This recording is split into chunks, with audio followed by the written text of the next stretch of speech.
Assalamualaikum warahmatullahi wabarakatuh.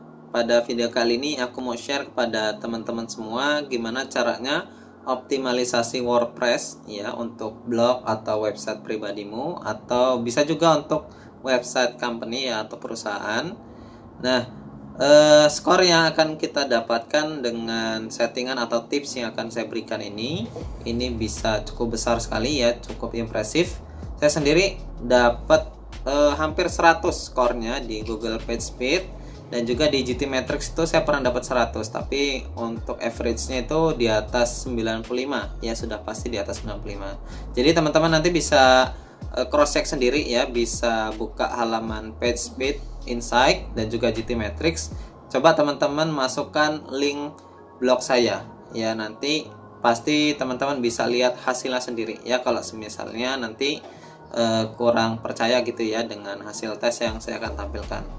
Baik, mungkin tips yang akan saya berikan ini tidak semuanya blogger-blogger di luar sana itu jelaskan ya, karena di tips yang saya berikan itu cukup mendalam dan ada dasar-dasarnya, sehingga bisa realistis ya hasilnya seperti itu. Mungkin di luar sana ada banyak yang share ya, youtuber itu menggunakan setting A, setting B, setting C, tapi pada kenyataannya di pengalaman saya itu ya, saya pernah ikutin itu, hasilnya nggak cukup impresif ya, hanya berubah sedikit saja seperti itu ya. Artinya settingan tersebut tuh tidak semuanya cocok gitu dengan semua jenis blog ya, tidak semua cocok dengan semua jenis blog, dan juga tidak semuanya cocok untuk semua jenis website gitu yang berbasis WordPress. Oke, langsung aja yuk kita saksikan videonya. Baik, langsung saja ya, kita akan lihat hasil tes beberapa performa ya. Di sini saya menggunakan PageSpeed Insight ya, ini dari Google. Saya sudah ngetes ini untuk URL punya saya ya, syahidabdillah.id. Nah, ini adalah blog pribadi saya.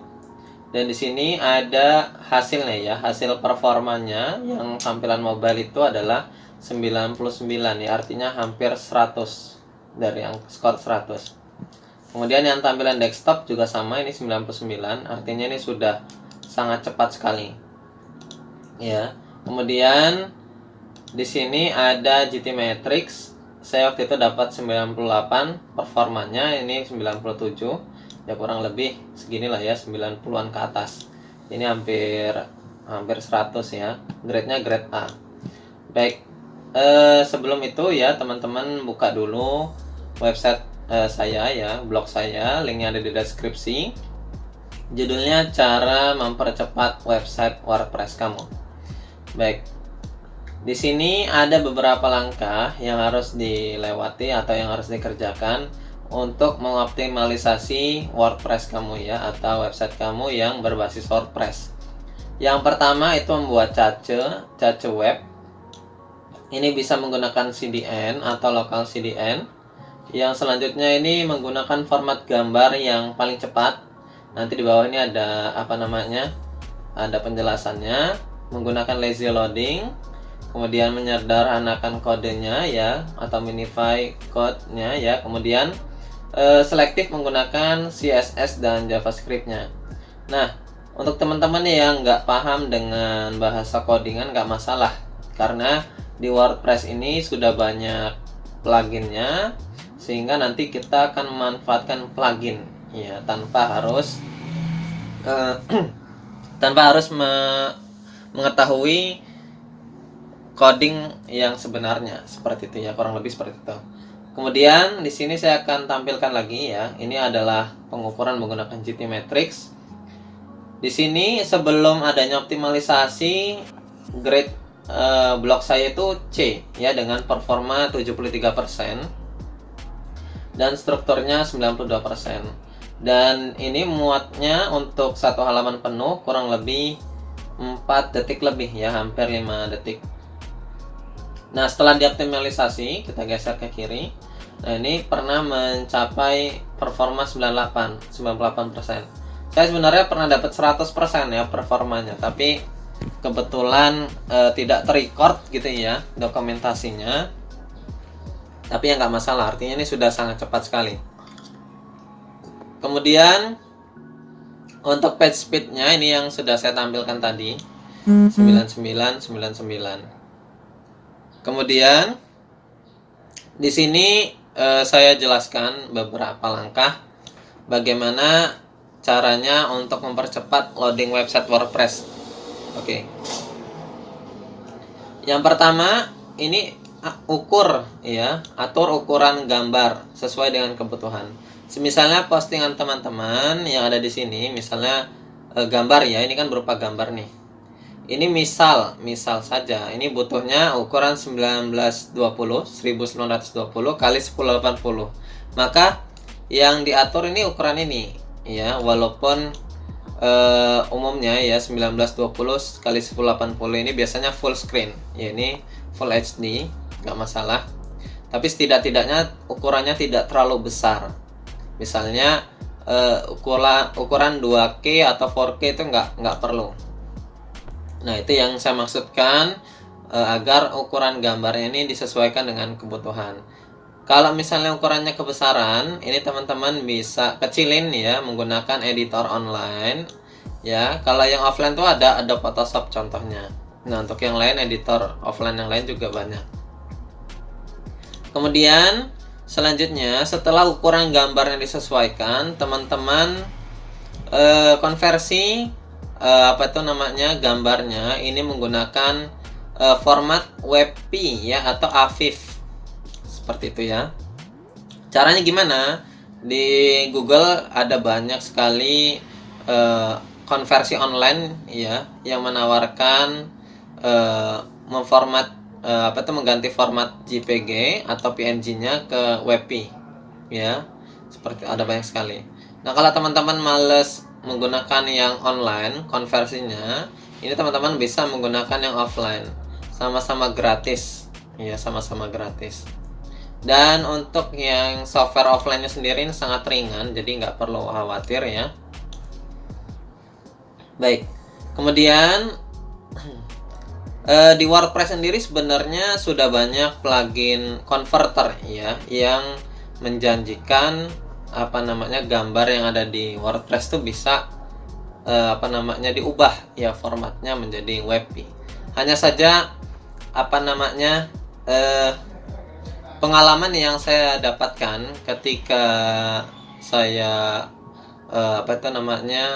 mengoprak-ngaprek WordPress ya, ketika menggunakan plugin itu kenyataannya di library-nya ya, library gambarnya itu gambarnya tetap formatnya itu JPG ya atau PNG.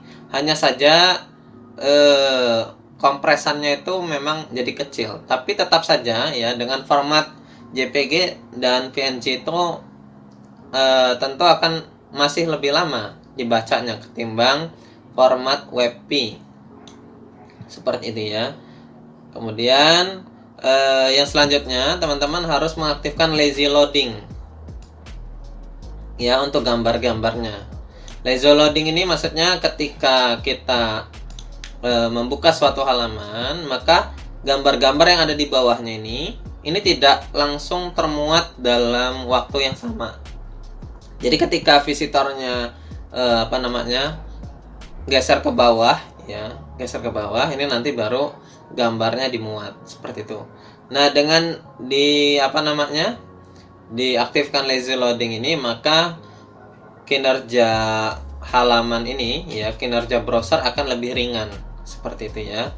Ini fungsi dari lazy loading. Lazy loading ini sudah banyak pluginnya. Contohnya teman-teman bisa mendownload Smoosh ya, ini bukan endorse ya. Teman-teman bisa masuk ke plugin ya, kemudian add new ya, teman-teman tinggal cari saja Smoosh ya. Ya, di sini ada Smoosh ya, di sini ada lazy load-nya ya, lazy load images. Oke, saya sendiri nggak menggunakan plugin untuk lazy load-nya ya. Jadi saya menggunakan alternatif lain ya. Alternatifnya apa? Alternatifnya teman-teman bisa memanfaatkan service untuk CDN. Ya, contohnya ada Nitropack dan Cloudflare. Seperti itu ya. Jadi di Nitropack itu kalau nggak salah Cloudflare juga ada. Seperti itu ya. Jadi teman-teman bisa mengaktifkan fiturnya di sana ya untuk lazy load-nya. Seperti itu. Jadi nanti untuk CDN ini sendiri biasanya servisnya itu dia mengkonversi ya halaman yang ada di WordPress teman-teman semua ke bentuk yang lebih sederhana ya, biasanya dalam bentuk HTML. Nah, nanti HTML itu kan jadinya lebih ringan. Kemudian ada fitur lazy loadingnya yang akan diaktifkan ya oleh si Nitropack atau Cloudflare. Gitu ya. Itu kalau nggak mau menggunakan plugin. Oke, kemudian selanjutnya teman-teman harus lebih selektif lagi pada CSS dan JavaScript-nya. Ya, karena seperti yang kita ketahui ya, web builder seperti Elementor, Divi atau yang lainnya itu terdapat banyak sekali CSS dan juga JavaScript di sana. Walaupun kita nggak menggunakannya semua, tetapi kita perlu optimalisasi ya. Kita perlu optimalisasi di sana. Nah, ada sebuah plugin yang disebut sebagai Asset Cleanup ya, Asset Cleanup. Ini kita cukup gunakan yang free saja karena yang free juga sudah bagus. Buktinya saya dapat skor yang sangat tinggi ya, hampir 100 hanya dengan memanfaatkan plugin yang gratis ini. Ya. Kurang lebih nanti tampilannya akan seperti ini. Ya, ini masih yang free ya, bukan yang pro. Jadi contohnya seperti ini ya, ketika kita masuk halaman CSS dan JavaScript Manager, nanti kita akan terbawa ke sini ya. Nah, ini contohnya. Nah, ini ada banyak CSS dan juga JavaScript yang saya nonaktifkan di sini. Contohnya ada Better Docs. Ini di halaman homepage-nya nggak saya aktifkan Better Docs ya, karena memang saya nggak pakai Better Docs di sini ya. Better Docs ini salah satu plugin yang saya gunakan. Nah, untuk selektifnya sendiri teman-teman bisa lihat di halaman yang teman-teman punya. Misalnya di homepage atau di halaman beranda, itu ketika di beranda tersebut tidak menggunakan plugin tertentu ya, kira-kira nggak menggunakan plugin tertentu, ini teman-teman bisa unload saja ya, unload, kemudian nanti diupdate gitu ya. Oke. Kemudian teman-teman pastikan gunakan CDN ya. CDN ini apa? Content Delivery Network. Jadi ada beberapa service CDN ya, mereka ini punya banyak server di banyak negara. Nah, server-server tersebut nanti akan memuat halaman websitemu, tapi tidak seperti hostingmu ya. Kalau hosting kita itu kan memuat segalanya ya, dari mulai pluginnya, kemudian halamannya, settingan-settingannya juga ada di sana. Tapi kalau di CDN ini tampaknya kayaknya enggak ya. Kalau yang saya pahami untuk CDN ini, dia hanya mengkonversi halaman-halaman website kamu, kemudian dibuat cache-nya di server mereka, dan tampaknya itu seperti HTML ya, kalau yang saya pahami ya. Nanti kalau teman-teman ada yang lebih paham bisa komen di bawah ya, seperti itu. Nah, nanti dengan dikonversinya menjadi HTML, itu nanti blog teman-teman bisa jadi lebih ringan. Kemudian untuk fungsi-fungsinya sendiri, sepengalaman saya itu masih bekerja dengan baik, dengan sangat baik ya. Untuk CDN sendiri itu ada dua jenis yang terkenal ya. Artinya yang tidak terkenal itu banyak, tapi yang terkenal itu ada dua. Yang pertama Cloudflare, yang kedua Nitropack.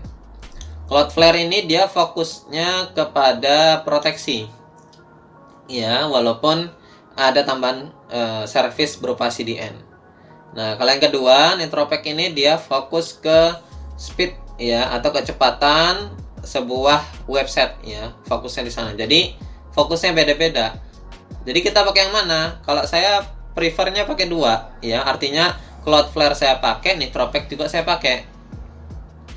Nah, tinggal nanti di settingan di Nitropack kita, ini yang perlu kita sesuaikan. Nah, ini pluginnya Nitropack yang warna hijau. Nanti settingannya teman-teman sesuaikan, karena kalau pakai Cloudflare juga ini harus ada settingan khusus seperti itu ya. Nah, cuma gitu aja ya untuk settingannya, caranya seperti itu saja. Kalau teman-teman ada yang bingung, teman-teman bisa komen ya di bawah, nanti bisa saya jelaskan menggunakan video juga. Oke. Assalamualaikum warahmatullahi wabarakatuh.